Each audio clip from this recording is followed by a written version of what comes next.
మనుషులు మీ సత్క్రియలను చూచి పరలోకమందున్న మీ తండ్రిని మహిమపరచునట్లు వారి ఎదుట మీ వెలుగు ప్రకాశింపనీయుడి.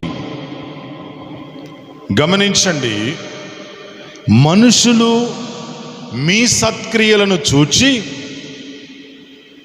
మన సత్క్రియలు మనుషులు చూస్తున్నారు.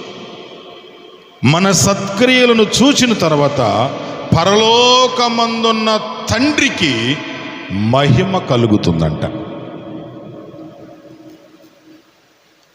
చూసేదెవరు? మనుషులు. ఎవరిని చూస్తున్నారు? మీరు. మీరు అంటే ఎవరని చెప్పాను?